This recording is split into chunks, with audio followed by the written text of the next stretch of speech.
सभी दर्शकों को जय माता की, जय गुरुवर की।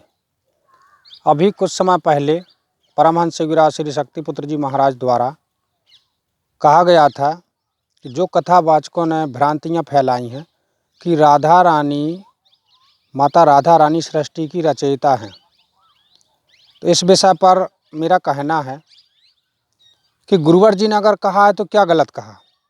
खासकर उन कथावाचकों के लिए मेरा यह वीडियो जारी करना अति आवश्यक है जिन्होंने गुरुवर की इस विषय पर टिप्पणी उठाई है, जिसमें से खास तो एक कोई निग्रहाचार करके नाम का कोई कथावाचक है। उसके लिए मेरा खासकर कहना है, तूने कहा है, तूने ऐसी अभद्र भाषा का उपयोग किया है कि मुझे लगता है, तेरी उस अभद्र भाषा से मुझे प्रतीत होता है कि तू किसी जायज़ की औलाद नहीं है, तू किसी नाजायज़ की औलाद है। तू अपने आप को बताता है कि मैं बड़ा कथकवाचक हूँ, 2-3 मालाएं पहन लेगा, चुनरी ओढ़ लेगा। अरे पाखंडी, तू जब समाज के बीच में गया नहीं है तो ये माला तुझे कौन पहनाता है? तू खुद अपने आगे माला पहन करके वीडियो के सामने चला आता है और तूने ऐसी अभद्र भाषा का उपयोग किया है। मैं तुझे कथावाचक बिल्कुल भी नहीं मानता, क्योंकि अगर तू कथावाचक होता तो तुझे व्यासपीठ की मर्यादा का ज्ञान होता। और ना ही तू कोई तपस्वी है और ना ही तू कोई सदाचारी है, ना ही तू कथावाचक है।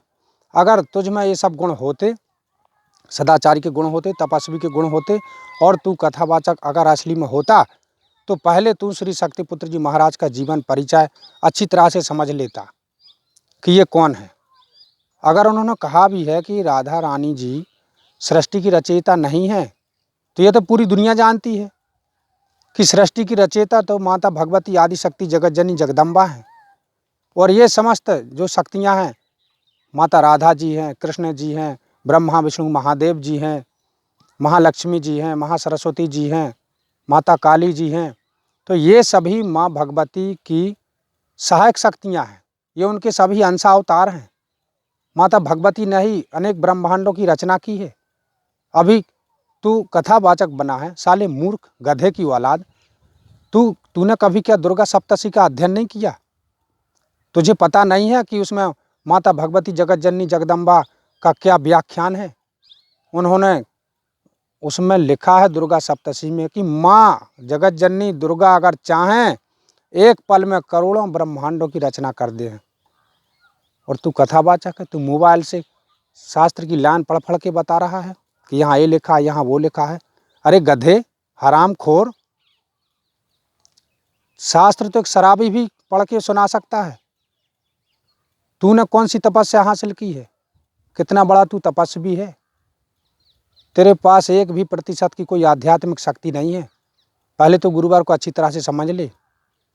गुरुवर जी ने पूरे विश्व आध्यात्म जगत को तब्बल की चुनौती दी है कि अगर किसी ने अपने इष्ट के दर्शन किए हों तो वहाँ एक मंच का आयोजन हो और पता चले उसमें। और तेरे पास क्या है? तूने कहा कि शक्तिपुत्र महाराज ने किया क्या है, तो तूने क्या किया है? तू बता। तूने कितने साधक तैयार किए हैं? तूने धर्म की रक्षा के लिए क्या किया है? तूने राष्ट्र की रक्षा के लिए क्या किया है? और मुझसे सुन, श्री शक्तिपुत्र जी महाराज ने क्या किया है? उन्होंने करोड़ों लोगों को नशा मुक्त किया है, जिनके घर उजड़ चुके थे, बर्बाद हो चुके थे नशा के कारण। उन्होंने उन्हें अपने तपोबल की शक्ति से नशा मुक्त किया है। और उनके स्थान पर श्री सिद्धाश्रम धाम जो भी व्यक्ति जाते हैं तो वहाँ से नशा मुक्ति का संकल्प लेके आते हैं। और तूने क्या किया? श्री शक्तिपुत्र जी महाराज ने लाखों धर्म योद्धा तैयार किए हैं। समाज के बीच में अवैध कार्य नहीं हो सकता, समाज के बीच में भ्रष्टाचार नहीं हो सकता। अगर यह कार्य होते हैं तो उनके द्वारा जो शिष्य तैयार किए गए हैं वह उनका पुरजोर विरोध करते हैं। और तूने क्या तैयार किए हैं बता? तूने राष्ट्र के लिए क्या दिया है? गधे की औलाद, भागवतानंद गुरु कहलाता है तू, निग्रहाचार। और तू कहता है कि श्री शक्तिपुत्र जी महाराज का एक फर्नीचर का व्यापार था शहडोल में। तो तेरा क्या है?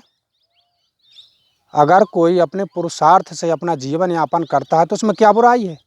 और तू तो साले चेलों को चूतिया बना बना करके उनकी चढ़ोतरी पर अपना जीवन यापन करता है। तू भागवत सुनाने के नाम पर तू पैसा ऐंठता है। तूने कहीं निःशुल्क भागवत की है क्या? तू भी बता, तूने क्या किया है? भागवत सुनाते वक्त जब श्री कृष्ण का जन्म होता है तो तुम जितने कथावाचक हो ना, पाखंडियों, तुम लोग श्री कृष्ण के नाम पर पालना बुलवाते हो, सोने चांदी के जेवर बुलवाते हो, और पूरा समेट के अपने घर ले जाते हो। क्या आयोजक को दे जाते हो क्या कि ये कथा में सामग्री आई थी तो ये रख लो, कथा हो गई, हम अपने घर जाते हैं। चूतिया बना बना करके तुम लोग अपना घर भर रहे हो, और उन पर तुम दाग लगा रहे हो। वह तो उन्होंने अपना परिचय शिविर में भी दिया है कि मैं अपने पुरुषार्थ के बल पर अपना जीवन यापन करता हूँ, ना कि चढ़ोतरी शिष्यों के चढ़ोतरी पर नहीं करता। और तू हरामखोर गधे की औलाद, निग्रह आचार, जिस तरह तूने वक्तव्य दिया है तो उससे ज़्यादा मैं वक्तव्य दूंगा तेरे लिए। और हाँ, यह बात पूरी दुनिया जानती है कि माता आदिशक्ति जगत जननी जगदम्बा ही सृष्टि की रचयिता हैं।